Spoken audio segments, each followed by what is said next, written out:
On the basis of susceptibility, susceptibility का मतलब ability to being attracted और repelled by a magnet, ability to being attracted or repelled by a magnet is known as susceptibility. And on the basis of susceptibility इस universe में जितने भी substance है उनको हमने 3 पार्ट्स में डिवाइड किया। पहला फेरोमैग्नेट, दूसरा पैरा, तीसरा डाया। फेरोमैग्नेट में हमने ये देखा कि न सिर्फ अट्रैक्ट होता है बल्कि अट्रैक्ट होने के साथ साथ मैग्नेट की प्रॉपर्टी को भी एक्वायर कर लेता है। पैरामैग्नेटिक में अट्रैक्ट होता है बट मैग्नेटिक फील्ड से बाहर जाने के बाद वो अपनी पेरेंटल प्रॉपर्टी को मेंटेन रखता है। डायमैग्नेटिक में रिपेलिंग प्रॉपर्टी शो करता है। एग्जाम्पल हमने देखा था फेरोमैग्नेट में निकल है, कोबाल्ट है, आयरन है। इसमें पैरामैग्नेटिक में गैडोलिनियम है, ऑक्सीजन है, मेलानिन है। एंड डायमैग्नेटिक में must common example calcium. After that हमने देखा कि एमआरआई की मशीन जो सबसे पहले बनी थी उसमें हमने क्या देखा था, नेचुरली अकरिंग मैग्नेट यूज किया था जिसमें होमोजेनिटी नहीं थी। इंटरनल स्ट्रक्चर होमोजीनस नहीं था तो मैग्नेटिक फील्ड भी होमोजीनस नहीं आ रहे थे, सिग्नल प्रॉपर नहीं आ रहा था। तो उन्होंने फेरोमैग्नेटिक सब्सटेंस निकल और कोबाल्ट को यूज किया अलोंग विथ एल्युमिनियम। तो एल्युमिनियम, निकल और कोबाल्ट तीनों को मिलकर बनाया क्या, एल्निको एलॉय बनाया। और उस एलॉय को स्ट्रॉन्ग मैग्नेटिक फील्ड में रखा तो उसमें मैग्नेटिक प्रॉपर्टी आ गई और दैट मीन उसको हमने एल्निको को क्या बोला, परमानेंट मैग्नेट। उस मैग्नेट को यूज करके ओपन एमआरआई मशीन बनी, सीटिंग, स्टैंडिंग, इस तरह की मशीनें जो भी स्पोर्ट्स इंजरी सेंटर्स पे आपके लिए सिर्फ नी के लिए अलग कॉइल होती है जिसमें फ्लैक्स नहीं होता, शोल्डर के लिए अलग। एमआरआई की मशीन ही स्पेशली नी के लिए। बहुत सारे जगह पे हायर सेंटर पे आप जाओगे, इंडिया में नहीं, उस तरह की चीज़ें, तो उसमें सीटिंग एमआरआई है, बैठा स्कैन हो गया। स्टैंडिंग एमआरआई जिसको लेटने में दिक्कत है, खड़ा हुआ कर लिया। तो ये सारी एमआरआई उस किसके, परमानेंट मैग्नेट के बेस पे बनी हुई है। ठीक है, सबसे ज़्यादा एडवांटेज है ओपन एमआरआई। आज के डेट में जितनी भी एमआरआई है वो क्या है, बोर है, बोर है। बोर के अंदर पेशेंट जाता है, हाईली क्लॉस्ट्रोफोबिक फील करता है। क्लॉस्ट्रोफोबिया की वजह से बहुत सारे पेशेंट को सेडेट करना पड़ जाता है, सेडेशन देना पड़ता है। आपको ऐसे हफ्ते में 1-2 पेशेंट आ ही जाएंगे जिनका MRI scan to be done under sedation. Reason क्या है, पेशेंट इज हाईली क्लॉस्ट्रोफोबिक। तो अगर ओपन एमआरआई है तो उसमें पेशेंट को सेडेट करने की नीड नहीं है। क्लियर है। बट डिसएडवांटेज क्या है, ऑन ऑफ नहीं कर सकते, मैग्नेटिक स्ट्रेंथ पुअर है और होमोजेनिटी, फैटी ओबीज पेशेंट में होमोजेनिटी उतनी बेटर नहीं है। ठीक है, स्ट्रेंथ पुअर, ये पहला सबसे पहला drawback, strength is very poor, जिसकी वजह से हमने एमआरआई की मशीन बनाई थी वो हायर स्टडीज इस पर पॉसिबल नहीं है। दूसरा, ऑन ऑफ नहीं कर सकते। ठीक है, 2। और तीसरा,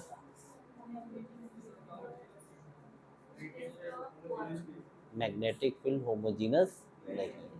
तो ये 3 ड्रॉबैक्स के साथ ये मशीन मार्केट में उतरी, हमने दूसरी मशीन बनाई।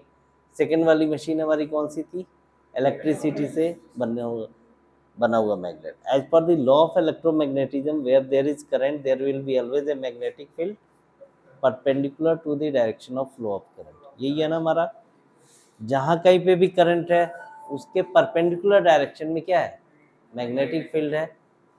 करंट तो हर जगह है, तो हर जगह मैग्नेटिक फील्ड मार्केबल नहीं है। आप हर जगह की मैग्नेटिक फील्ड को आप देखना, अच्छा ऊपर, हर जगह मैग्नेटिक फील्ड इतनी बेटर आपको पता नहीं चलता क्योंकि मैग्नेटिक स्ट्रेंथ उसकी काफ़ी वीक है। तो इलेक्ट्रिसिटी से बना हुआ मैग्नेट जिसको आपने इलेक्ट्रोमैग्नेट बोला, उसकी स्ट्रेंथ काफ़ी पुअर होती है। तो इसको स्ट्रेंथ को बढ़ाने के लिए क्या किया गया, 1 मीटर का हॉलो सिलेंडर लिया गया और उस पर 30,000 मीटर वायर को रैप कर दिया गया। उससे फ़ायदा क्या हुआ कि 30,000 मीटर में जो करंट फैला हुआ था वो 1 मीटर में आ गया, 30,000 मीटर में जो मैग्नेटिक स्ट्रेंथ थी वो कितने दूर में आ गई, तो काफ़ी स्ट्रॉन्ग मैग्नेटिक फील्ड प्रोड्यूस हुई। बट इसमें मैंने आपको ये बताया था कि इस यूनिवर्स में कोई भी ऐसा गुड कंडक्टर ऑफ इलेक्ट्रिसिटी नहीं है जिसमें रेजिस्टेंस नहीं है। रेजिस्टेंस क्या है, जो करंट को रोके। ठीक है, उसके पीछे का थीम बताया था, नोट्स बनाए हो, कल के क्लास की नोट्स बनाए हो। ठीक है, तो कल आपने नोट्स में मेंशन किया होगा जो मैंने बताया था कि जो फ्री इलेक्ट्रॉन्स होते हैं वही आपके करंट को ले जाते हैं, जो बॉन्डेड होते हैं वो नहीं ले जाते। तो जितना कुछ किसी में नंबर ऑफ इलेक्ट्रॉन्स ज़्यादा है, किसी में कम है। जिसमें कम है फ्री इलेक्ट्रॉन्स वो करंट को ज़्यादा रोकेगा और वो करंट हीट के फॉर्म में बाहर आएगा। As the energy can neither be created nor can be destroy, और ये करंट हमारा एनर्जी के फॉर्म में है, तो ये क्या होगा, हीट के फॉर्म में बाहर निकलेगा। ठीक है, तो जहाँ कहीं पे भी आप कभी ये चलाते हो, सिस्टम चला रहे हो, कुछ भी चला रहे हो, तो हीट निकलता है। हीट क्या है, वो करंट, जो करंट को रोक रहा है। ठीक है, इसमें हम एग्जॉस्ट फैन लगाए हुए हैं, किस लिए लगाए हैं, हीट को बाहर निकाले। ये हीट क्यों प्रोड्यूस हो रहा है, उस रेजिस्टेंस के वजह से। तो जो 30,000 मीटर में रेजिस्टेंस फैला हुआ था वो कितने दूर में आ गया, क्लियर है। तो ऐसे में क्या हुआ कि मशीन क्या हो गई, कॉइल जो थी बर्न हो गई, हीट के वजह से बर्न हो गई। तो बर्न होने का रीज़न क्या था, हमारे को 0.5 टेस्ला की स्ट्रेंथ मिल गई थी, हमें उससे ज़्यादा स्ट्रेंथ चाहिए था। करंट आप जितना ज़्यादा बढ़ाओगे मैग्नेटिक स्ट्रेंथ उतनी ही ज़्यादा बढ़ेगी। ठीक है, तो बर्न हो गई, तो क्या ऑप्शन क्या था, करंट के पावर को हम क्या करें, कम करें। जब हम कम करेंगे तो मैग्नेटिक स्ट्रेंथ क्या होगी, कम होगी। ठीक है, मैग्नेटिक करंट कम करेंगे तो हीट भी कम होगा, मशीन बर्न नहीं होगी। तो उन्होंने दो काम किए, एक तो मैग्नेट करंट के पावर को कम किया, इलेक्ट्रिसिटी को कम किया, और दूसरा उसके बोर के ऊपर कूल्ड वाटर देना शुरू किया। ठंडा पानी देने की वजह से जो हीट था वो डिसिपिटेट हो जा रहा था, यानी बाहर निकल जा रहा था, और कॉइल बर्न नहीं हो रही थी। कोई डाउट है, नहीं, वेरी गुड। कॉइल बर्न नहीं हो रही थी, हीट डिसिपिटेट हो रहा था, उसके लिए दोनों एंड पे ठंडा पानी देना पड़ रहा था, और करंट का जो सप्लाई था वो भी कम कर दिया। मशीन तो आपकी रेडी हो गई, बट जो स्ट्रेंथ हमें मिली बिना जले हुए वो 0.3 टेस्ला। 0.3 टेस्ला से बढ़ाने के लिए जैसे ही हम करंट को बढ़ा रहे थे, मैग्नेटिक स्ट्रेंथ तो बढ़ रहा था, लेकिन थोड़ी ही देर में कॉइल बढ़ रहा। ठीक है, तो एमआरआई की मशीन आई, इलेक्ट्रिसिटी से बनी हुई, उसका स्ट्रेंथ था 0.3 टेस्ला मैक्सिमम, 0.2 टेस्ला, 0.3 टेस्ला, यही मशीन है। अब मशीन आ गई ये बोल के कि हम इसको ऑन ऑफ कर सकते हैं, करंट से बनाया ना। पहले वाले में क्या था, वो तो परमानेंट मैग्नेट था, ऑन ऑफ नहीं हो रहा था। इसको आप ऑन ऑफ कर सकते हैं, प्रैक्टिकली देखा, हाँ भाई ऑन हो जा रहा है, ऑफ हो जा रहा है, बेटर है। ऑन किया तो मैग्नेट है, ऑफ कर दिया मैग्नेट नहीं है, क्लियर है। तो ऑन ऑफ के अलावा एक और फायदा ये हुआ कि जो बोर था, बोर चारों तरफ से मैग्नेट का बोर है और बीच में पेशेंट है, तो करंट क्या है, हर जगह है, चाहे फैटी पेशेंट हो या थिन हो, उससे कोई फर्क नहीं पड़ता। इंटीरियर सिग्नल भी उतना ही आएगा जितना पोस्टीरियर। ठीक है, तो दो ड्रॉबैक्स तो रिमूव हो गए, कौन कौन से, होमोजेनिटी और ऑन ऑफ करने। तीसरा ड्रॉबैक रह गया क्या, मैग्नेट की स्ट्रेंथ को बढ़ाने के लिए। अब यहाँ से हम शुरू कर रहे हैं, यहाँ तक तो आप जानते। मैग्नेट की स्ट्रेंथ कम क्यों थी, क्या रीजन था, रेजिस्टेंस, टाइम वेस्ट नहीं करना है, रेजिस्टेंस यही था ना, रेजिस्टेंस की वजह से ही मैग्नेट की स्ट्रेंथ नहीं बढ़ रही थी। रेजिस्टेंस की वजह से हीट जनरेट हो रहा था। जैसे ही आप करंट को बढ़ा रहे थे रेजिस्टेंस बढ़ रहा था, रेजिस्टेंस की वजह से हीट जनरेट हो रही थी और कॉइल आपकी क्या हो रही थी, बंद हो जाती। लेकिन जब ये मशीन बनाए थे तो उनको ये दिखा था कि अगर हम best quality of good conductor, हाँ मतलब कॉइल में जो वायर आप यूज़ किए हो, कॉइल में जो वायर की रैपिंग की गई है वो अगर अच्छे से अच्छी क्वालिटी का यानी गुड जो बेस्ट कंडक्टर है उसको यूज़ करें और ठंडा करें तो हमारे पास इलेक्ट्रिकल सप्लाई बढ़ाने का ऑप्शन ज़्यादा है और वैसे में मैग्नेट की करंट की स्ट्रेंथ बढ़ सकती है और मैग्नेट की स्ट्रेंथ भी बढ़ेगी। आपने प्रैक्टिकली देखा होगा जो मोटर ठंड के दिनों में 2-2 घंटे चल जाता है वो गर्मी के दिनों में आधे घंटे में ही क्या होता है। जो भी इलेक्ट्रिकल आइटम है गर्मी के दिन में बंद होने के चांसेस ज़्यादा है। क्यों? हीट ज़्यादा होती है और हीट डिसिपेटेड नहीं होता, ऑलरेडी टेम्परेचर रेज रहता है। बट ठंड के दिनों में टेम्परेचर मेंटेन रहता है और वैसे में बंद नहीं होता। तो इन्होंने क्या किया, उस पूरे कॉइल को ठंडा करना शुरू किया, वायर को ठंडा करना शुरू किया और जो वायर है उसकी क्वालिटी को भी चेंज करते रहे। अच्छे से अच्छी क्वालिटी की वायर यूज़ किया, टेम्परेचर को बढ़ाते रहे, फिर कॉइल को चेंज किया, फिर टेम्परेचर को बढ़ाना नहीं, कम टेम्परेचर को कम करते रहे, कम करते करते और वायर की खोज करते करते ये फाइनली एक ऐसी जगह पे गए जहाँ पे इनको एक ऐसी वायर मिली, ठीक है, एक ऐसा मेटल मिला जिसका रेजिस्टेंस हो गया 0, ठीक है, उसका रेजिस्टेंस हो गया 0। क्या किया, अच्छे से अच्छी quality of good conductor of electricity, अच्छे से अच्छा कंडक्टर ढूंढा और उसको ठंडा किया, ठीक है। वो कंडक्टर था नियोबियम और टाइटेनियम। नियोबियम और टाइटेनियम ये दो मेटल हैं, इन दोनों के एलॉय, ठीक है, नियोबियम और टाइटेनियम दोनों के एलॉय को यूज किया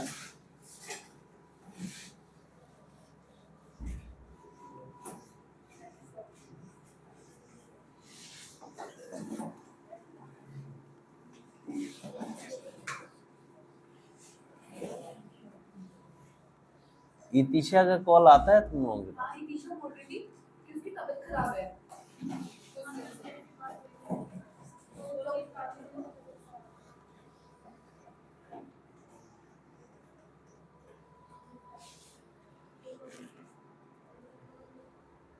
चलो, तो हमारे को नियोबियम प्लस टाइटेनियम, ठीक है, ये दोनों का मिक्सचर ये बना हमारा एलॉय और इस एलॉय को टेम्परेचर दिया कितना,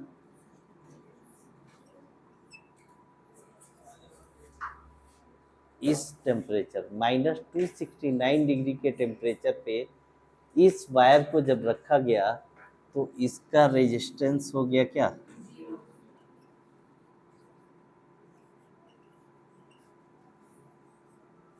यही समझना है। अगर ये समझ में आ गया है आसान, इजी है। अभी तक हमने यही देखा है, कल से ज़्यादा हम एक लाइन बढ़े हैं। कल तक हमने इलेक्ट्रोमैग्नेट देख लिया था। इलेक्ट्रोमैग्नेट में हमने ये देखा था कि हीट के वजह से, रेजिस्टेंस की वजह से हम करंट ज़्यादा सप्लाई नहीं दे पा रहे थे और जब हम करंट की सप्लाई ज़्यादा नहीं दे रहे थे तो मैग्नेट की स्ट्रेंथ हमारे को ज़्यादा नहीं मिल रही थी, ठीक है। जैसे ही हम करंट बढ़ा रहे थे कॉइल क्या हो रही थी, बंद हो जा रही थी। लेकिन इसको बनाते वक्त इनको दो क्लू मिले, एक तो आप अच्छे से अच्छी क्वालिटी की वायर यूज़ करो और ठंडा करो तो रेजिस्टेंस किसी भी गुड कंडक्टर का क्या होगा,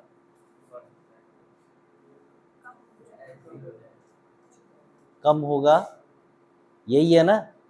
ये दो चीज़ें मिली क्या, अच्छे से अच्छी क्वालिटी का वायर और टेम्परेचर को डाउन करना है, ठीक है, टेम्परेचर को कम करना है। जितना टेम्परेचर कम करेंगे उसका रेजिस्टेंस उतना ही कम होगा। रेजिस्टेंस जितना कम होगा, आपके पास ऑप्शन है कि आप करंट की सप्लाई बढ़ा सकते हैं, क्योंकि आप बढ़ाओगे तो हीट जनरेट कम होगा। रेजिस्टेंस कम है तो जाहिर सी बात है हीट जनरेट कम। इस पे ये मार्केट में हमारी इलेक्ट्रोमैग्नेट की मशीन आ गई, ये बोल के कि भाई ऑन ऑफ करने वाली मशीन आ गई है, होमोजेनिटी भी इसमें मेंटेन है। इस मशीन के साथ काम शुरू हो गया, लेकिन लोगों ने बोला कि स्ट्रेंथ बहुत पुअर है। 3 ड्रॉबैक्स में से 2 तो आपने रूल आउट कर दिया, कौन कौन सा, ऑन ऑफ करने वाला और दूसरा होमोजेनिटी वाला। लेकिन तीसरा जो ड्रॉबैक था मैग्नेट की स्ट्रेंथ का, वो पहले से भी और ज़्यादा पुअर हो गया। पहले आप 0.5 तक गए थे, तुम गीले हो क्या,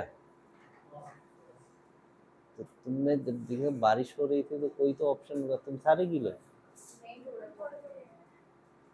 एसी बंद कर दें, एसी बंद कर दो फिर। सर वीडियो क्वालिटी अच्छी नहीं है, मतलब साउंड वाउंड बहुत ज्यादा पीछे से साउंड आ रहा है, बैकग्राउंड का साउंड इतना आ रहा है कि वीडियो में समझ नहीं आ रहा।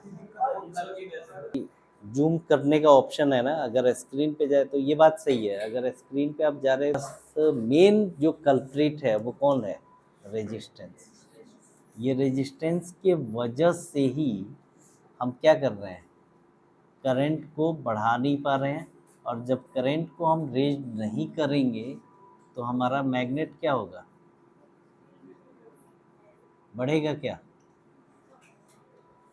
अगर करंट सप्लाई हमारी नहीं बढ़ेगी तो मैग्नेटिक पावर नहीं बढ़ेगा, ठीक है, दोनों तो साइमल्टेनियस है ना, ठीक है। करंट अगर आप बढ़ाएंगे तो मैग्नेट की स्ट्रेंथ बढ़ेगी, करंट कम रहेगा तो मैग्नेट की स्ट्रेंथ कम होगी। करंट पहले हम इसलिए नहीं बढ़ा पा रहे थे कि उस वायर में रेजिस्टेंस था, ठीक है, इसीलिए हम वहाँ पे 0.3 टेस्ला पे जाके रुक गए।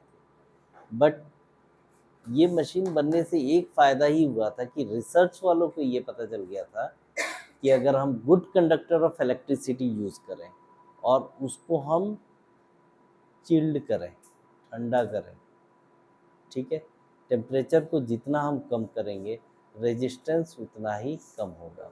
रेजिस्टेंस जब कम होगा तो इलेक्ट्रिसिटी सप्लाई बढ़ाने के चांसेस आपके पास ज़्यादा है।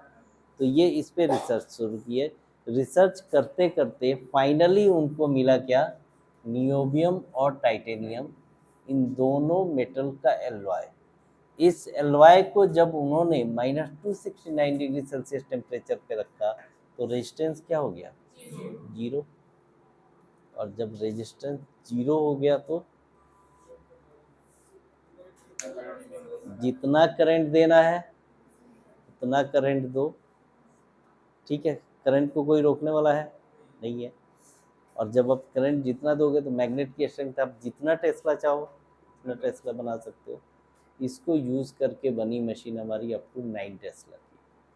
लेकिन 2 साल पहले तक, हाँ 2 इयर्स हुए, 2 या 3 इयर्स पहले हमारी 7 टेस्ला की आई मशीन, उससे पहले 3 टेस्ला तक ही ह्यूमन बीइंग पे यूज़ हो रहा था।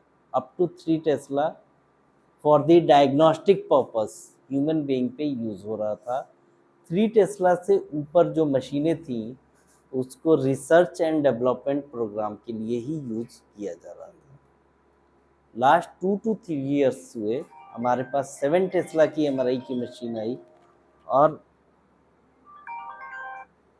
7 टेस्ला में आज की डेट में हम ह्यूमन बीइंग पे स्कैन कर सकते हैं, ठीक है। 7 टेस्ला से ऊपर जो भी एमआरआई की मशीन है आज की डेट में भी industrial research, zoological research, research and development programme, इनके लिए यूज़ हो रहा है, ठीक है।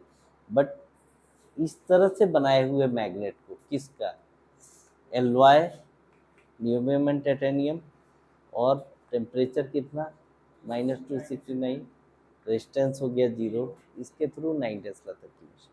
बट यहाँ मेन चैलेंज है आपके लिए ये टेम्परेचर, -269 डिग्री सेल्सियस टेम्परेचर। ठीक है, आप प्रैक्टिकली कितना डिग्री जानते हो? प्रैक्टिकली कितना डिग्री सेल्सियस तक टेम्परेचर देखा है या सुना है? आइस हमारा 0 से नीचे जाता है तो आइस -10 डिग्री, माइनस में पूछा जा रहा, माइनस में आप कितना जानते हो? 0 से नीचे जाते ही आइस बन जाती है। हमारे फ्रीजर का टेम्परेचर कितना रहता होगा? -5 -6 यही रहता होगा ना। -10 डिग्री तक स्केटिंग वगैरह करने जहाँ पे जाते हैं वहाँ पे कितना होता है? -10 डिग्री, यही रहता है ना। तो लद्दाख चले जाओ, कश्मीर चले जाओ, जहाँ पे स्केटिंग करने लोग जाते हैं, या ऐसे टूरिस्ट पैलेस पे आप जा रहे हो, उससे कम टेम्परेचर प्रैक्टिकली देखना मुश्किल है। लेकिन इस यूनिवर्स की सच्चाई ये है कि आपके ब्रेन में जो क्वेश्चन बन रहा है, हर क्वेश्चन का आंसर है। अगर वो चीज़ इस यूनिवर्स में अवेलेबल नहीं है तो आपके दिमाग में वो क्वेश्चन आएगा ही नहीं। ठीक है, तो ये जो -269 डिग्री सेल्सियस टेम्परेचर है, हीलियम के बारे में जानते हो? हीलियम क्या है? गैस है। हीलियम गैस किस पे है? इस टेम्परेचर से ऊपर जाएंगे तब। ठीक है, लास्ट क्लास में हमने क्या देखा था कि इस यूनिवर्स में जितने भी सब्सटेंस है सभी का मेल्टिंग पॉइंट है, सभी का फ्रीजिंग पॉइंट है। ठीक है, और बॉइलिंग पॉइंट भी है। तो हीलियम का बॉइलिंग पॉइंट है -269 डिग्री सेल्सियस, इसका बॉइलिंग पॉइंट है। मतलब उससे नीचे अगर रहेगा या उसके बराबर रहेगा तो ये लिक्विड के फॉर्म में रहेगा। जो हीलियम गैस है ये लिक्विड के फॉर्म में रहेगा। हाइड्रोजन गैस है, ऑक्सीजन गैस है, दोनों मिल जाता है और 100 डिग्री सेल्सियस से नीचे आता है तो क्या होता है? ये लिक्विड के फॉर्म में आ जाता है। -269 डिग्री सेल्सियस लिक्विड हीलियम। ठीक है, लिक्विड हीलियम का बॉइलिंग पॉइंट है ये -269, यानी लिक्विड हीलियम का टेम्परेचर कितना रहेगा? -269 डिग्री सेल्सियस के उससे यही रहेगा ना। तो ये जो नियोबियम टाइटेनियम एलॉय की वायर को जब लिक्विड हीलियम के टच में रखा गया तो इस एलॉय का टेम्परेचर हो गया ये टेम्परेचर गेन करते ही इसका रेजिस्टेंस हो गया 0 हो गया। तो इसमें करंट आप जितना देंगे, जो भी इनपुट देंगे, 100% हमारा आउटपुट आएगा। जितना इनपुट देंगे उतना आउटपुट आएगा। ठीक है, क्या हुआ? एनर्जी लेने नहीं गया, इतने गुस्से में चेयर लेने जितना इनपुट है उतना ही आउटपुट है। क्लियर? यहाँ पे कोई रेजिस्टेंस नहीं है, रोकने वाला नहीं है, हीट जनरेट नहीं होगा। डन, ये फिक्स रहेगा।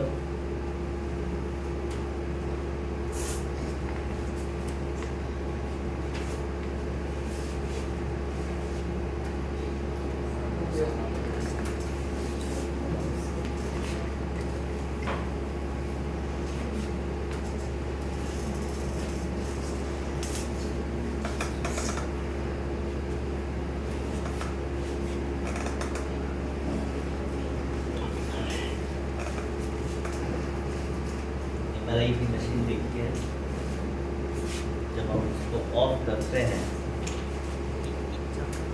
मैग्नेट ऑफ होता है,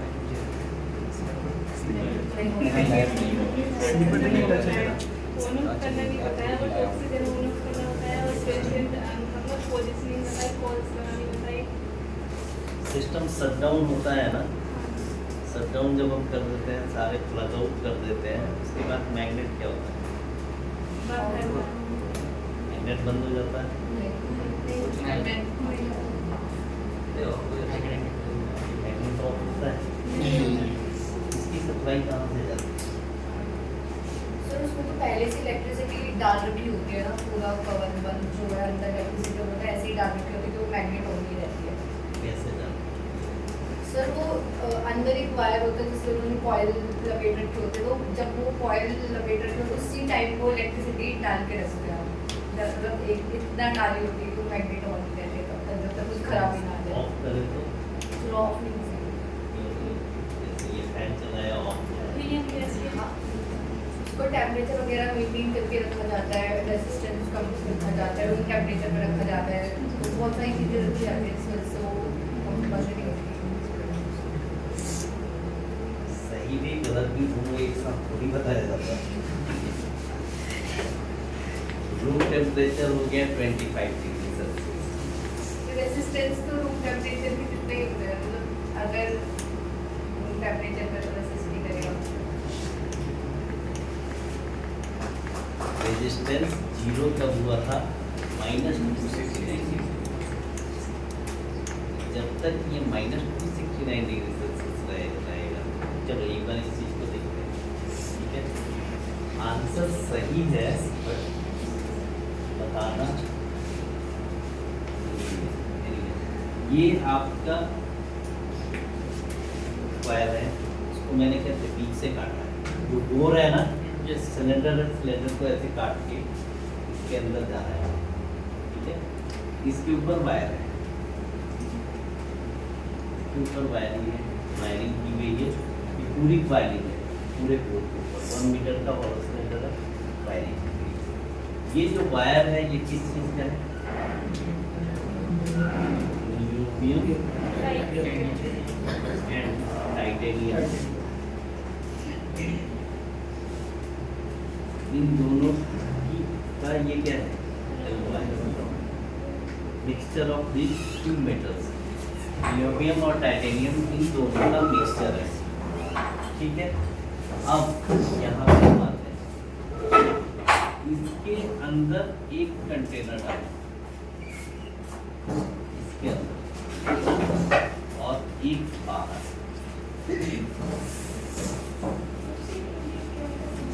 ये वायर की वायरिंग है, इसके अंदर एक कंटेनर और एक बाहर।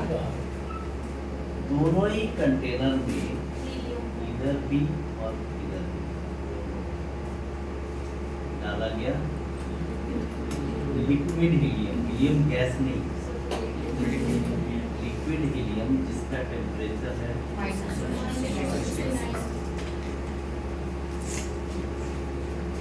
क्लियर। अब जब इन दोनों कंटेनर का टेम्परेचर -269 डिग्री सेल्सियस है और बीच में ये केबल है, तो इसका भी टेम्परेचर कितना हो जाएगा? -269। और जैसे ही ये -269 हुआ, इसका रेजिस्टेंस कितना हो गया? 0। ठीक है। अब करंट नहीं जा रहा था तो हम बैड कंडक्टर ऑफ इलेक्ट्रिसिटी बोल रहे थे, करंट जा रहा था तो हम ठीक है। तो आप और हम क्या है? मैन है, तगड़ा बंदा हो तो उसको क्या बोलते हैं? कौन सा man? Healthy man. He-Man सुना है? ही मैन है ना? और सुपरमैन सुना है ना? सुपरमैन के बारे में सुना है? जी। सुपरमैन का क्या डेफिनेशन है? जो मन करे वो कर दे। क्या? वो कहीं कूद जाएगा। सुपरमैन का लिटरली डेफिनेशन क्या है? ताकत बहुत ज्यादा होती है। सुपरमैन का डेफिनेशन जो है Indian special power. Special power, मतलब स्पेशल पावर क्या है कि वो कोई भी चीज उसको रोक नहीं सकती, ठीक है ना? सुपरमैन हीमैन था जो तगड़ा था, सुपरमैन शक्तिमान हमारा इंडियन तो पावर वाला सुपरमैन, वो क्या करता है, जहाज को रोक देता है हाथ से, समुद्र को ऐसे खाली कर देता है, कुछ भी कर देता है। तो उसको कोई भी बात नहीं है। तो सुपरमैन का मतलब कि कोई भी उसको रोक नहीं सकता, ठीक है। तो वैसे ही नहीं जाने दे रहा था बैड कंडक्टर, जाने दे रहा है गुड कंडक्टर, और इसमें रेजिस्टेंस बिल्कुल भी नहीं है, पूरा का पूरा जाने, थोड़ा बहुत रोक रहा था तो गुड कंडक्टर, जो बिल्कुल भी नहीं रोके, जिसको कोई रोक ही नहीं सकता, सुपर कंडक्टर। तो जिसमें रेजिस्टेंस 0 है उस वायर को हम बोलते हैं सुपर कंडक्टर। यानी फिजिक्स वाले भी यही वर्ड यूज कर रहे हैं, ठीक है, सुपरमैन, सुपर कंडक्टर, ठीक है। तो सुपर कंडक्टर का डेफिनेशन क्या है, इसका रेजिस्टेंस।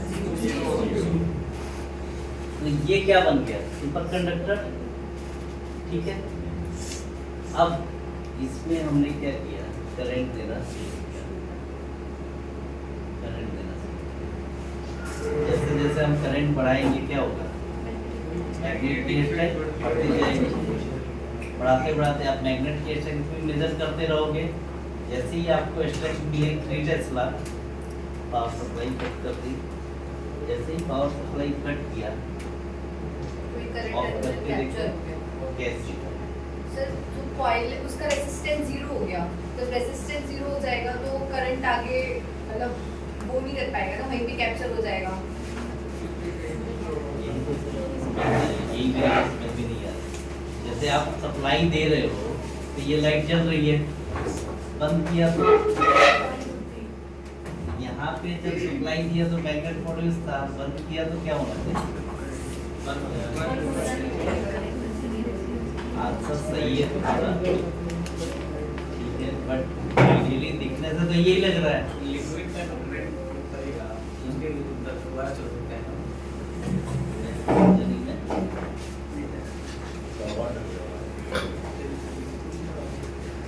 इसमें आप करंट दे रहे हो, मैग्नेट है, बंद किया तो मैग्नेट बंद होना चाहिए आइडियली। आंसर सही है। इसमें जो करंट जा रहा है वो आखिर होगा क्या, current is a form of energy and energy can neither be created not can be destroyed. तो जो करंट इसमें गया वो हुआ क्या, आप सब सपोज करो कि आप 40 किलो वोल्ट आपने इसमें करंट दिया, तो वो 40 किलो वोल्ट गए कहाँ, हीट बनने के लिए कहाँ से बना, कहाँ से बना, रेजिस्टेंस 0 हो जाएगा। हीट तो बनेगा ही नहीं, हीट बनेगा ही नहीं। यहाँ पे लाइट वाली बात ये है कि electrical energy is going to convert into light. जो भी आप दे रहे हो वो कंज्यूम हो रहा है, और आप फैन चला रहे हो तो वो कंज्यूम हो रहा है।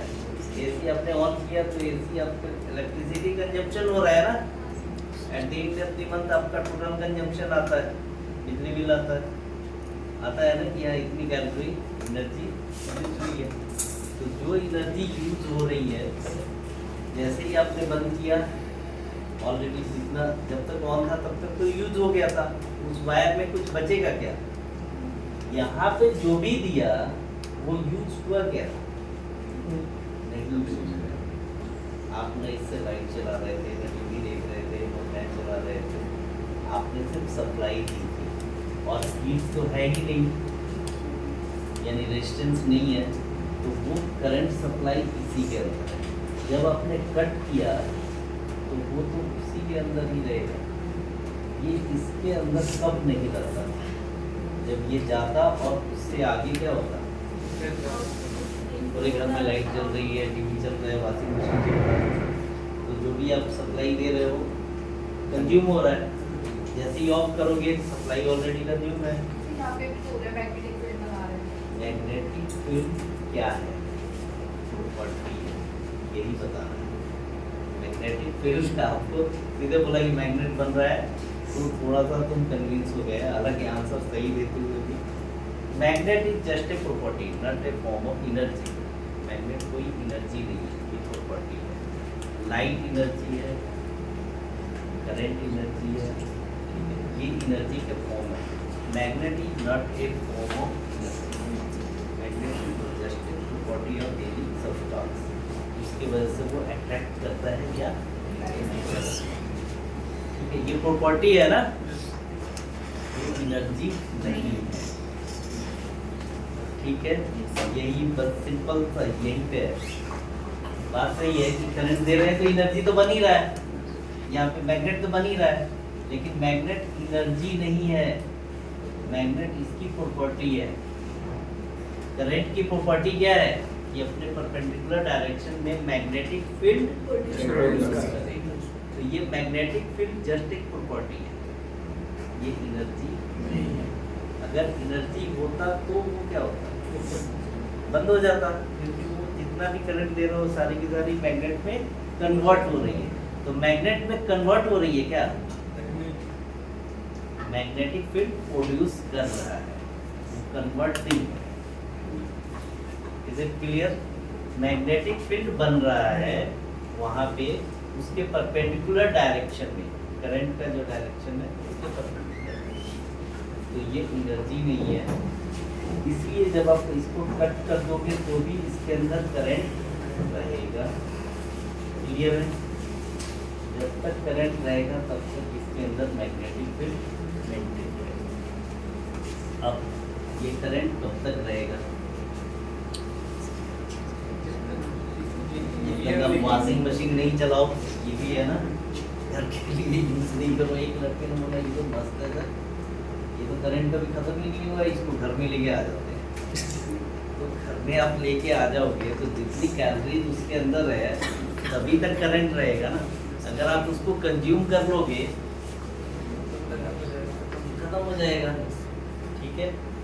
तो घर में इसको हम यूज कर सकते हैं।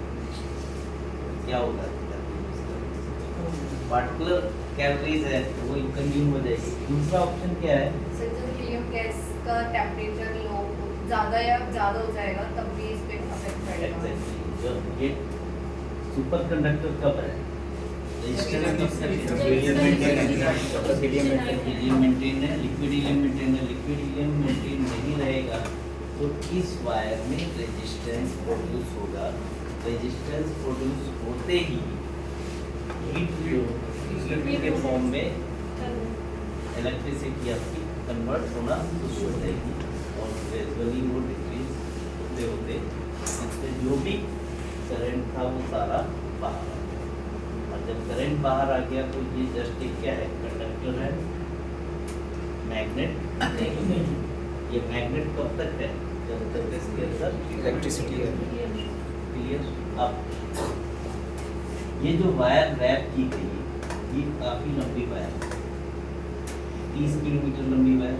इतनी लंबी वायर एक सिंगल बनाना पॉसिबल है क्या, एक सिंगल पॉसिबल। तो मल्टीपल लेवल पे नॉटिंग ऑफ वायर को जोड़ा गया, करंट जा रहा है, जहाँ पे भी जोड़ा गया वहाँ पे क्या होगा, ये नंबर ऑफ इलेक्ट्रॉन्स यहाँ पे घटेंगे बढ़ेंगे तो फ्लक्चुएट होगा, वहाँ पे प्रोड्यूस होगा एंटी करंट, उसके वजह से वहाँ रेजिस्टेंस, जहाँ पे भी करंट फ्लक्चुएट होगा एडी करंट जनरेट होगा and that very eddy current will be converted into heat, तो वो हीट प्रोड्यूस करेगा। दूसरा चीज, ये जो कॉइल की रैपिंग की गई है मल्टीपल लेवल पे, वो एक बराबर नहीं है, कहीं ना कहीं मिनिमम, मतलब इतनी लंबी कॉइल बिल्कुल होमोजीनस कॉइलिंग करना भी पॉसिबल नहीं है। तो उसकी वजह से जब भी हम करंट देते हैं तो उसके अंदर करंट का फ्लक्चुएशन मिनिमली होता है। उस मिनिमल फ्लक्चुएशन और नॉटिंग के वजह से इसके अंदर हीट जनरेट होती है और वो हीट हीलियम को वेपराइज करता है, ठीक है।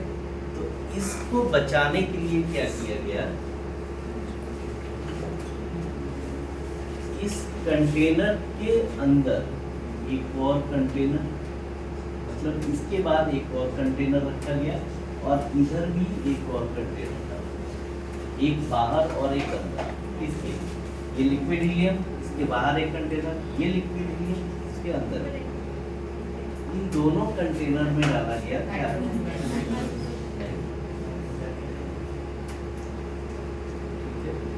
ये और ये यहाँ पे रहा आपका नाइट्रोजन गैस।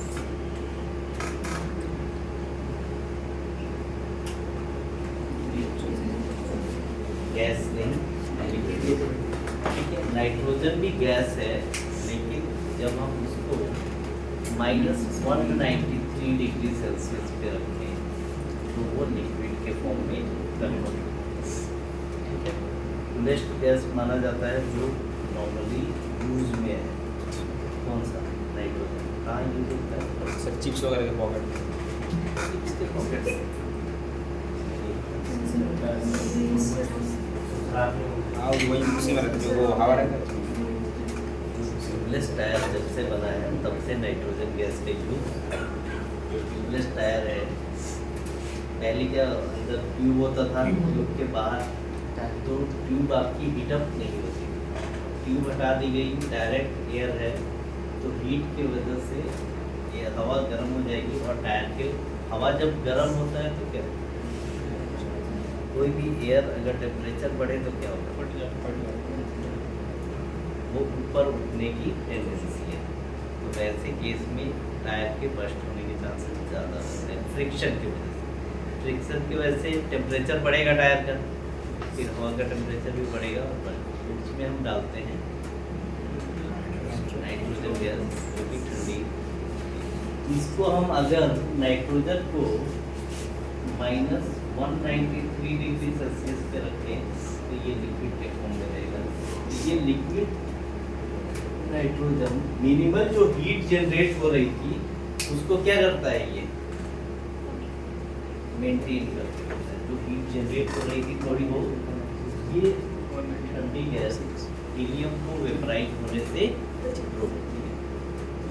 इन दोनों को कंबाइन टुगेदर, किसको, लिक्विड हीलियम और लिक्विड नाइट्रोजन, इन दोनों को कंबाइन टुगेदर हम बोलते हैं क्या, क्रायोजेंस। क्रायोजेंस, ठीक है। बहुत ही फ्रीक्वेंटली आस्क्ड क्वेश्चन है ये, ठीक है, कमेंट जो में भी आते हैं और जैसे इंटरव्यू में पूछा जाता है cryogens, what are the cryogens, उनके टेम्परेचर क्या होंगे। तो liquid helium and liquid nitrogen के both are known as cryogens unit super conductive magnet. इसमें लिक्विड हीलियम का टेम्परेचर होता है -269 एंड लिक्विड नाइट्रोजन का है -190 डिग्री सेल्सियस। अब ये आपका कंप्लीट बन गया क्या, सुपर कंडक्टिव मैग्नेट, ठीक है। इस सुपर कंडक्टिव मैग्नेट में एक बार जितना करंट आपको देना है आपने करंट दिया, करंट देने के बाद सप्लाई बंद कर दो। जब तक इसमें रेजिस्टेंस नहीं पैदा होगा तब तक ये एज ए मैग्नेट बिहेव करेगा, आपको फर्दर इलेक्ट्रिकल सप्लाई देने की नीड नहीं है। That is why super conductive magnet is always on. बहुत सारे डॉक्टर आते हैं, हमारी मशीन बंद है ना अभी, हो जाते हैं, होता है अक्सर, वो पूछना नहीं समझते कि दे आर डॉक्टर, लगता है हम जानते हैं ज़्यादा, तो वो अंदर चले जाते हैं बहुत बार। लेकिन हमारी मशीन की मैग्नेट क्या है, आप ध्यान देना जहाँ पे भी होगा हर जगह लिखा रहेगा मैग्नेट इज ऑलवेज ऑन। हमारी मशीन के बाहर एक बोर्ड लगा है मैग्नेट इज ऑलवेज ऑन, ठीक है।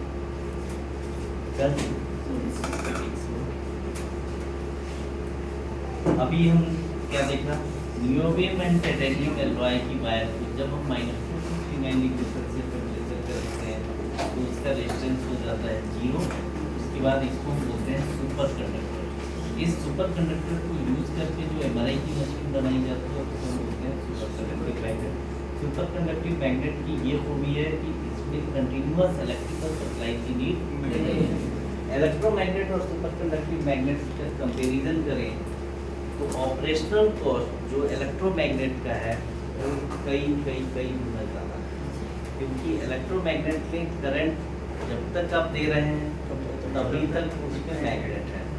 करंट सप्लाई नहीं दोगे मैग्नेट नहीं रहेगा। वहाँ पे दो तरह की इलेक्ट्रिकल कंजम्पशन हो रही है, एक तो मैग्नेट के लिए और दूसरा उसको ठंडा रखने के लिए। कोल्ड वाटर आप दे रहे हो, चिलर यूज़ कर रहे हो, यहाँ पे आप क्रायोजेंस यूज़ कर रहे हो जिसपे कोई इलेक्ट्रिकल सप्लाई की नीड नहीं है, कंटिन्यूअस इलेक्ट्रिकल सप्लाई की नीड नहीं है। तो ठंडा रखने के लिए भी इलेक्ट्रिसिटी कंजम्पशन नहीं लग रहा है और मैग्नेट के लिए भी इलेक्ट्रिसिटी कंजम्पशन नहीं लग रहा है। क्लियर है? कोई डाउट? हाँ या ना? क्यों, इसमें क्या वर्ड था जो आपको नहीं समझ आया? गलत है। जो चीज नहीं समझ में आ रहा है वहीं पे रोको। घर पे जाके समझने का क्या मतलब बनता है? अगर आपको क्लास में नहीं समझ में आया यानी आप कंसंट्रेट नहीं कर रहे हो, आप माइंड में उस वक्त कुछ और चीज़ें चल रही है। अगर क्लास में हो आप तो एक सिंगल वर्ड भी नया आ रहा है उसको मैं आपको एक्सप्लेन कर रहा हूँ, यस और नो? वो जो नया एक्सप्लेन किया तो वो आपको समझ में आ गया। इसमें कौन सी बात आपको नहीं समझ में आई? नियोबियम और टाइटेनियम ये दोनों मेटल हैं, दोनों को मिक्स करेंगे तो क्या बन जाएगा? एलॉय बनेगा। इसकी प्रॉपर्टी ये है कि जब हम इसको -269 डिग्री सेल्सियस टेम्परेचर पे रखेंगे तो ये क्या बन जाएगा? सुपर कंडक्टर, यानी इसका रेजिस्टेंस कितना हो जाएगा? ये आप समझ ही नहीं रहे हो, बिल्कुल भी नहीं समझ रहे। हाँ जी, क्या बताया? तुम बताओ फैसल। जीरो हो जाएगा सर, उसका करंट जीरो हो जाएगा। रेजिस्टेंस कितना रहेगा? जीरो। जीरो। क्यों जीरो हो जाएगा? सुपर कंडक्टर सॉरी, क्वेश्चन मैं ये बोल रहा हूँ कितना टेम्परेचर रखने पे जीरो हो जाएगा? -269 डिग्री सेल्सियस टेम्परेचर। इसका बेस आपको पहले ही बताया था कि जब इलेक्ट्रोमैग्नेट बना था तो हमें दो क्लू मिले थे। एक तो आप अच्छी से अच्छी क्वालिटी ऑफ वायर को यूज़ करो और उसको क्या करोगे? ठंडा करोगे तो रेजिस्टेंस आपका क्या होगा? कम होता जाएगा। इसमें बीच में मैंने आपको ये भी एग्जांपल दिया कि गर्मी के दिनों में रेजिस्टेंस ज़्यादा प्रोड्यूस होता है, तो जो भी इलेक्ट्रिकल आइटम है उनके बर्निंग के चांसेस ज़्यादा है। ठंड के दिनों में रेजिस्टेंस कम प्रोड्यूस होता है, तो इलेक्ट्रिकल आइटम कम बर्न होता है। टेम्परेचर जितना कम होगा उसके फ्री इलेक्ट्रॉन्स ज़्यादा रहेंगे, उसमें हीट का प्रोडक्शन कम होगा। ठीक है, बात समझ में आ रही? तो आप यहाँ पे टेम्परेचर को कम कर रहे हो कितना? -269। इस टेम्परेचर पे इसका रेजिस्टेंस हो जाएगा जीरो, यानी सारे के सारे इलेक्ट्रॉन की। और जितना आप कंजम्पशन दोगे पूरा का पूरा वो लेकर चला जाएगा। ठीक है, इसको मेंटेन करने के लिए हमने क्या किया? नाइट्रोजन यूज किया। ठीक है, ये हीट जनरेट क्यों हो रही थी? नॉटिंग और वायरिंग, ओवरलैपिंग वायरिंग की ओवरलैपिंग है, उसकी वजह से और मल्टीपल लेवल पे इलेक्ट्रोमैग्नेट के रेस्पेक्ट में इसमें बेनिफिट क्या है? सबसे बड़ा फायदा मैग्नेटिक स्ट्रेंथ मैग्नेट की स्ट्रेंथ, वहाँ पे 0.3 टेस्ला, यहाँ पे अप टू 9 टेस्ला। ठीक है, जब ये 9 टेस्ला तक। और दूसरी चीज उसमें इलेक्ट्रिकल कंजम्पशन जब तक है तब तक करंट, इसमें कंटिन्यूअस इलेक्ट्रिकल सप्लाई की नीड नहीं है। यानी ऑपरेशनल कॉस्ट इसका क्या हो गया? बहुत कम है इसका ऑपरेशनल कॉस्ट। तीनों मैग्नेट में सबसे हाई ऑपरेशनल कॉस्ट किसका है?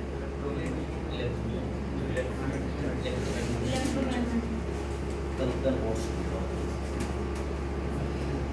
लेक्चर ही देना नहीं पढ़ना है, पढ़ना है तो पढ़ना है तो एक चीज बता दो, पढ़ना है तो मेरे अकॉर्डिंग पढ़ो, ठीक है। मेरा कहीं पे ऐड देखा है, माउथ टू माउथ स्टूडेंट आते हैं, मैं सरदर्दी नहीं लेना चाहता, मैं दिल से समझाता हूँ, दिल से पढ़ाता हूँ।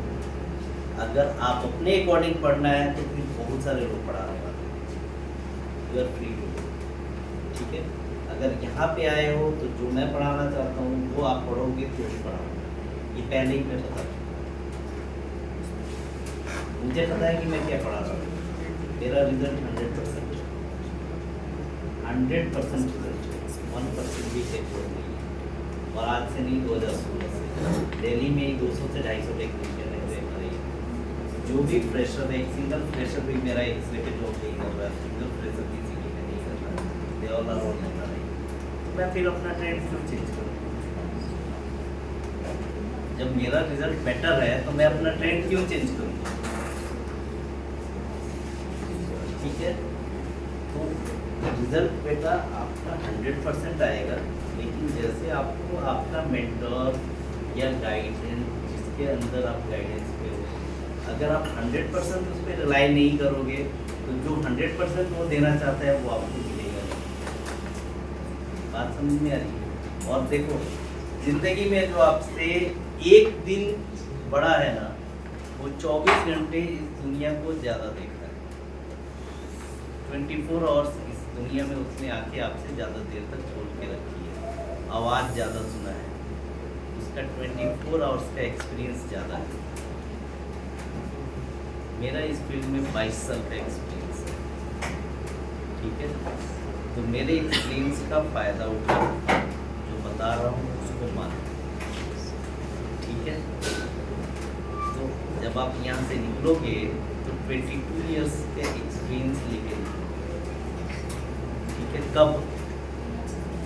जब मेरे पे यकीन करोगे कि सब जो बोल रहे हैं वही करना है। अगर इसको मैंने बोला कि ऐसे पकड़ना है तो ऐसे पकड़ना है, मैंने बोला ऐसे पकड़ना है तो ऐसे पकड़ना है, और मैंने देखा है कि जिसने 100% कॉपी की है वो कम से कम जिस लेवल पे मैं हूँ वहाँ तक तो आ ही गया। बाकी अब इससे ज़्यादा मेहनत करेगा और आगे बढ़ेगा। बात समझ में आई? तो दिमाग कब लगाना है अपना? जब आप यहाँ से चले, जब यहाँ से चले गए, लेके चले गए जहाँ तक मेरे को बैठाना था वहाँ पे बैठा दिया आपको। उसके बाद आपको जितना पढ़ना है उतना पढ़ो, रिसर्च करना है रिसर्च करो, फेलोशिप करनी है फेलोशिप करो, जो करना है वो करो। लेकिन यहाँ पे आप जो सीखने आए हो वो तभी, आप क्लास में बैठे हो, मैं समझा रहा हूँ, नहीं समझ में आए मतलब ही नहीं बनता, ये तो हो ही नहीं सकता है। समझ में आने की मैं गारंटी देता हूँ। कोई भी बच्चा आता है ना, बोलता है कि बेसिक्स कमजोर है, मेरे वो मेरी गारंटी है, बस तुमको रेगुलर आना है। रेगुलर आने का मतलब जो मैंने आज आपको पढ़ाया वो आप घर पे जाके अगर नहीं पढ़ोगे तो अगले दिन समझ में आने का मतलब ही नहीं बनता। आपको 100% समझना पड़ेगा। आपको क्या लगता है MRI आसान है? अगर आसान होता तो सारे MRI टेक्नीशियन होते। आप जो भी जहाँ से भी पास आउट हो उनके जो सीनियर से पूछो, 1 साल 2 साल कितनी जल्दी MRI पे चले गए निकलते ही, चाहे वो एम्स का बंदा हो, PGI का हो, कहीं का भी हो, निकलते ही MRI पे नहीं लगते। मैंने एक ट्रेंड चेंज करने की कोशिश की है, लेकिन उसका तरीका है, अगर आप उसको फॉलो नहीं करोगे, आप अपनी बॉडी करोगे, जा सकते हो, लेकिन यहाँ मेरे पास बात समझ में आई? आपका नोट्स दिखाओ, चलो नोट्स चेक करो। क्या करते हो? ये प्रोटोकॉल है। अगर लोअर एब्डोमेन T1 में कोई चीज़ हाइपर दिख गया तो तो आप पहले D1 फैट सेट करते हो, अगर फैट होगा तो क्या होगा, सप्रेस्ड हो जाएगा। अगर T1 फैट सेट में भी हाइपर दिख रहा है तो फिर क्या है, वो लीडिया प्रोटीनेसिस सबका। अब इन दोनों में कंफर्म करने के लिए क्या करोगे, रियारी रन करो। तो अगर आपको इन सीक्वेंस की फिजिक्स और सिग्निफिकेंस नहीं पता है तो फिर रट्टा मारने के अलावा कोई ऑप्शन नहीं है। और रट्टा मारोगे तो एक में मारोगे, दो में मारोगे, हेड से लेके टो तक कहीं पे भी जरूरत पड़ सकता है। तो फिर आप हमेशा क्या करोगे, किसी न किसी पे डिपेंडेंट करोगे, ठीक है। या हो सकता है कि आने वाले 8 साल 10 साल के बाद आपको करते करते हेड से लेके टो तक ट्रांसपोर्टी पार्ट के बारे में याद हो जाए। तो याद नहीं करना है, समझना है। और आपकी तैयारी कब होनी चाहिए, जब उतरने लड़ाई में उतर जाओ तब उतर के अरे बंदूक कहाँ है, गोली कहाँ है, पहले तुम पैक्ट हो जाओ तब उतरोगे ना। अदरवाइज क्या होगा, संभलते संभलते ये जिंदगी की सच्चाई है, ठीक है। नोट्स दिखाओ।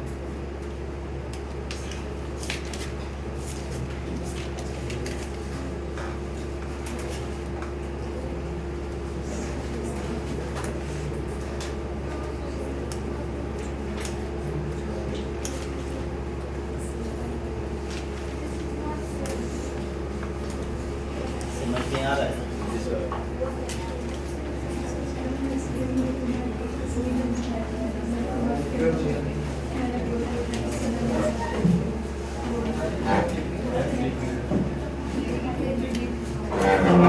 हमारा नोट्स क्यों नहीं कंप्लीट कर रहा है? मैग्नेट और इलेक्ट्रोमैग्नेट दोनों में क्या फर्क है, ठीक है। दोनों के एडवांटेज और डिसएडवांटेज। इलेक्ट्रोमैग्नेट की स्ट्रेंथ क्या है, with respect to operational cost काफ़ी हाई है इलेक्ट्रोमैग्नेट का विद रिस्पेक्ट टू, और मैग्नेटिक स्ट्रेंथ काफ़ी पुअर है विद रिस्पेक्ट टू। ये तीन मेन चीज़ें हैं, ठीक है। ले लिया यस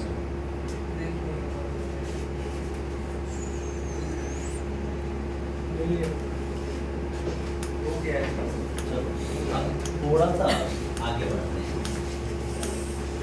ये आपकी MRI की मशीन बन गई है, हालांकि इसमें और भी पार्ट्स हैं, इक्विपमेंट्स हैं, उसको हम आगे देखेंगे। बट ये आपने बोर्ड तो तैयार कर लिया ना, मेन मैग्नेट रेडी कर लिया। अब आपने इसमें पेशेंट को डालना है स्कैनिंग के लिए, ठीक है।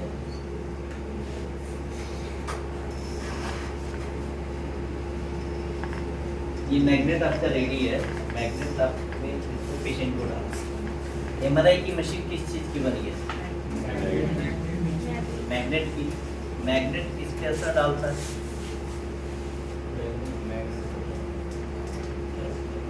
मैग्नेट से। अगर आपको इमेज लेनी हो मैग्नेट से इमेज लेनी है ना, तो मैग्नेट से इमेज लेनी है तो मैग्नेट जिस पे असर डालता है उसी से ले पाओगे ना। तो आपकी बॉडी में क्या है, क्या होता है, वेरी गुड, हाइड्रोजन है, बट क्या होता है, हीट बनती है। कैसे? हमारी बॉडी में जो हाइड्रोजन प्रेजेंट होता है, तो वो क्या, जब हम RF कॉइल को यूज़ करते हैं बॉडी पे, जब लगाते हैं जिस भी पार्ट पे, तो जो हाइड्रोजन एटम्स होते हैं ना, वो एंटी पैरेलल और पैरेलल अरेंज होना शुरू कर देते हैं। कुछ एंटी पैरेलल अरेंज होते हैं, कुछ पैरेलल अरेंज होते हैं। बिल्कुल सही बात है, होते हैं 100%। हाइड्रोजन तो एटम है ना, आप RF पल्स लगा रहे हो या मैग्नेट के अंदर, RF पल्स लगाने से पहले ही हो जाते हैं ये सारे। तो हम अभी आपकी बॉडी जैसे ही जाती है जाती ही होती है, लेकिन मैग्नेट की वजह से होते हैं ना। तो मैग्नेट जिस पे असर डालेगा उसी पे होगा। मैग्नेट किस पे असर डालता है, या तो मैग्नेट हो या मैग्नेटिक ससेप्टेबल सब्सटेंस। दो ही चीज पे असर डालेगा ना। कोई चुंबक किस पे असर डालेगा, इस पे असर डालेगा क्या? या तो मैग्नेट इटसेल्फ हो या मैग्नेटिक ससेप्टेबल सा, फेरोमैग्नेट हो, पैरामैग्नेट हो, डायमैग्नेट हो, कुछ भी तो हो। तभी तो या तो रिपेल या अट्रैक्ट कुछ भी करे। तो कैसे करेगा? हमारी बॉडी में ऐसा क्या है बताओ?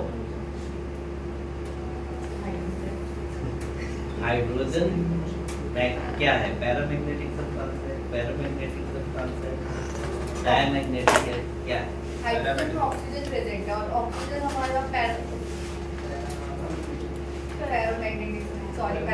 सब्सटेंस। यानी आपके अकॉर्डिंग ऑक्सीजन की वजह से इमेज आ रही है, यही हुआ ना? Any idea?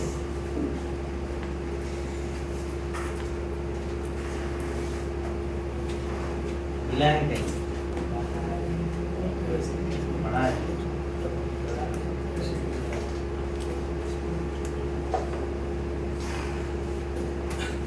भूल गया?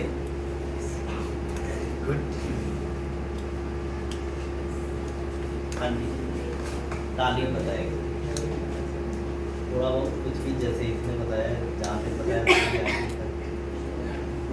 चलो ये एक्चुअली आप जो बता रहे हो सही बता रहे हो मैक्सिमम लोगों को, लेकिन ये जानना अब आपको लग रहा है कि हाँ जानना क्यों जरूरी है, बात समझ में आ रही? और जब तक आपका ये छोटा सा कंसेप्ट क्लियर नहीं है, आप एमआरआई में किसी भी इमेज में आप कोई फाइंडिंग तो भूल जाओ, मतलब एनाटॉमी भी आप नहीं पता, मसल है या बोन है या फैट है ये भी आप नहीं बता पाओगे। आपको सिर्फ एक हाइड्रोजन का कंसेप्ट नहीं है। हाइड्रोजन से इमेज मिलती है, सही बात है, लेकिन अगर एक सिंगल हाइड्रोजन का कंसेप्ट आपका क्लियर नहीं है तो आप सीक्वेंस पहचानना तो दूर, उसमें एक सीक्वेंस कुछ भी नहीं, ये चीज़ तो भूल ही जाओ, ठीक है? तो बहुत ही इंटरेस्टिंग चीज़ है, आपकी बॉडी में हाइड्रोजन की वजह से ही इमेज मिलती है। जहाँ पे ज़्यादा हाइड्रोजन होता है, ज़्यादा मिलता है, कम होता है कम, लेकिन ये हाइड्रोजन एटम है, ठीक है? हाइड्रोजन एटम के ऊपर कौन सा चार्ज है? पॉजिटिव चार्ज है। सर माइक चार्ज हो गया जरूरी टॉपिक लगा लीजिए सर वैसे टेंशन नहीं लेना, ये रिपीटेड क्लास सेम आपको वीडियो मिल जाएगी, ये भेज देगा, भेज देंगे जो नहीं होता तो भेज देते हैं। भेजते हो ना? पहले वाले बैच में सब ये पॉजिटिव चार्ज है, ठीक है? किसके ऊपर? हाइड्रोजन एटम के ऊपर। हाइड्रोजन के एटम के ऊपर जो पॉजिटिव चार्ज है, ये पॉजिटिव चार्ज क्यों है बताओ? प्रोटॉन की वजह से, ठीक है? हाइड्रोजन एटम के न्यूक्लियस में एक सिंगल पॉजिटिव चार्ज पार्टिकल होता है। यहाँ से शुरू करते हैं। हाइड्रोजन एटम के न्यूक्लियस में एक सिंगल पॉजिटिव चार्ज पार्टिकल होता है जिसको हम क्या बोलते हैं? प्रोटॉन, ठीक है? अब ये आपका पूरा प्रोटॉन है, ये सिंगल एक प्रोटॉन की हम बात करेंगे। पूरे एटम के वजह से इमेज नहीं मिलता, ये हाइड्रोजन प्रोटॉन की वजह से मिलता है। इस प्रोटॉन की खूबी क्या है कि एक तो इसके ऊपर पॉजिटिव चार्ज है और दूसरा ये अपनी एक्सिस पे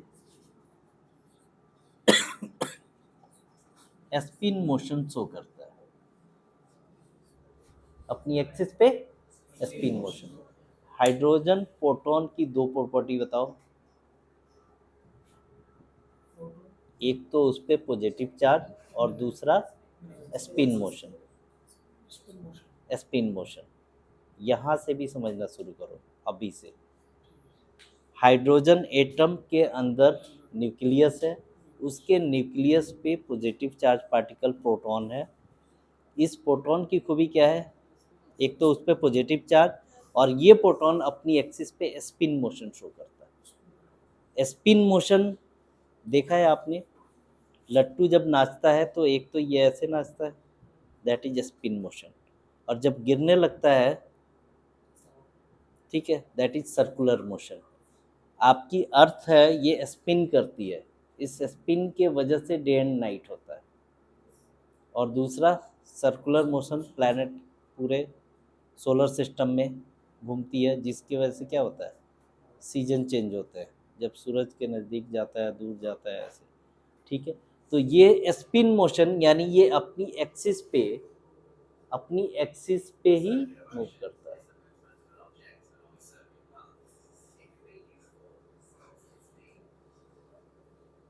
क्या है ये, कौन चेक कर रहा था? चलो, तो एसपी यही काफ़ी है। सच बताऊं तो जितना पढ़ा दे रहा हूँ ना, इतना लेके तुम फील्ड में उतर जाओ। अगर कोई ऐसा क्वेश्चन पूछते जिसका तुम जवाब नहीं दिए तो मेरे में इम्प्रूवमेंट की नीड है, ये गारंटेड है। फील्ड में आप लेके जितना दे रहा हूँ उतना उतर जाओ, इससे ज़्यादा कोई नहीं पूछेगा। पढ़ो, अच्छी बात है, लेकिन उसको पढ़ने के चक्कर में जो बता रहा हूँ वो नहीं खोना है। ठीक है, स्पिन मोशन और पॉजिटिव चार्ज, ये दो चीज़ें आपके हाइड्रोजन प्रोटॉन की प्रॉपर्टी है। हाइड्रोजन प्रोटॉन के ऊपर पॉजिटिव चार्ज है, दूसरा स्पिन मोशन है। ठीक है, स्पिन मोशन कौन सा है जो मैंने बताया, ये अपनी एक्सिस पे ऐसे ऐसे नाच रहा है, ऐसा नहीं कभी इधर ऐसे नहीं, एक यूनिफॉर्म डायरेक्शन में। बात समझ में आ रही है? ये डायरेक्शन क्या है, यूनिफॉर्म। अगर ये क्लॉकवाइज जा रहा है तो क्लॉकवाइज, एंटी क्लॉक जाएगा तो एंटी क्लॉकवाइज। ठीक है, और कोई भी charge particle, any charge particle moving in uniform direction, moving in uniform direction क्या बनाता है, कल ही डिस्कस किया था हमने। Any charge particle moving in uniform direction possess current, चाहे पॉजिटिव हो या निगेटिव हो। तो आपकी बॉडी में हाइड्रोजन एटम है, हाइड्रोजन एटम के न्यूक्लियस में प्रोटॉन है, प्रोटॉन पे पॉजिटिव चार्ज है और स्पिन मोशन है। इस पॉजिटिव चार्ज और स्पिन मोशन जो कि यूनिफॉर्म डायरेक्शन का मोशन है, इसके वजह से इसमें क्या बन गया, करंट। एंड आगे की कहानी तो आपको पता ही है क्या, where there is current there will be always a magnetic field perpendicular to the direction of flow of current. तो यहाँ पे आपने करंट बना लिया, आपकी बॉडी में करंट है, और जहाँ कहीं पे भी, किस फॉर्म में, in the form of hydrogen proton, और जहाँ कहीं पे भी करंट है उसके परपेंडिकुलर डायरेक्शन में क्या होगा, मैग्नेटिक फील्ड प्रोड्यूस होगी। फिर वापस चलते हैं। आपकी बॉडी का 70% किससे बना हुआ है, वाटर से। और वाटर क्या है, हाइड्रोजन और ऑक्सीजन, यानी आपकी बॉडी में 70% क्या है, हाइड्रोजन एटम। आप ऑर्गेनिक सब्सटेंस के बने हुए हो, ऑर्गेनिक सब्सटेंस यानी कार्बन और हाइड्रोजन। उसमें कार्बन और हाइड्रोजन के अलावा मेनली हमारा क्या है, वाटर का पोर्शन। एक सिंगल सेल की बात करें तो उस सिंगल सेल के अंदर भी, सेल मेम्ब्रेन के अंदर क्या है, वाटर है। तो हमारी बॉडी का 70% H2O, बात समझ में आई, यानी हाइड्रोजन एटम। और एक सिंगल हाइड्रोजन एटम के न्यूक्लियस में सिंगल पॉजिटिव चार्ज पार्टिकल होता है, दैट इज प्रोटॉन। और उस प्रोटॉन की खूबी क्या है कि वो अपनी एक्सिस पे स्पिन मोशन करता है। एक तो इस पे पॉजिटिव चार्ज और दूसरा spin motion. Positive charge plus spin motion दोनों मिलके क्या बनाएगा, करंट बनाएगा। एंड जहाँ कहीं पे भी करंट है उसके परपेंडिकुलर डायरेक्शन में मैग्नेटिक फील्ड प्रोड्यूस होगी ही होगी, 100% मैग्नेटिक फील्ड प्रोड्यूस होगी। ठीक है, और जैसे ही ये मैग्नेटिक फील्ड प्रोड्यूस हुई, आपकी बॉडी में there are billions of tiny magnets, छोटे छोटे मैग्नेट्स आपकी बॉडी में प्रोड्यूस हैं या नहीं हैं, किस फॉर्म में, हाइड्रोजन प्रोटॉन के फॉर्म में। और जैसे ही आपकी बॉडी MRI मशीन के अंदर जाती है जो एमआरआई की मशीन के अंदर जो मैग्नेट है वो आपके इस छोटे छोटे मैग्नेट को अपनी तरफ क्या करते हैं, अट्रैक्ट करते हैं। इसी वजह से वो पैरेलल और एंटी पैरेलल डायरेक्शन में अलाइंड हो जाते हैं। Is it clear?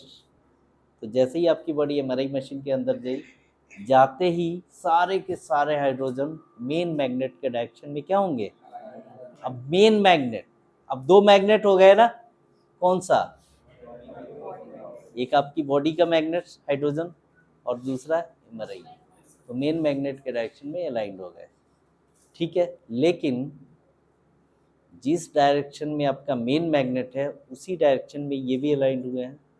दोनों का डायरेक्शन सेम होने की वजह से आप उनको डिफ्रेंशिएट नहीं कर पाते, आप उसको डिफ्रेंशिएट नहीं कर पा रहे।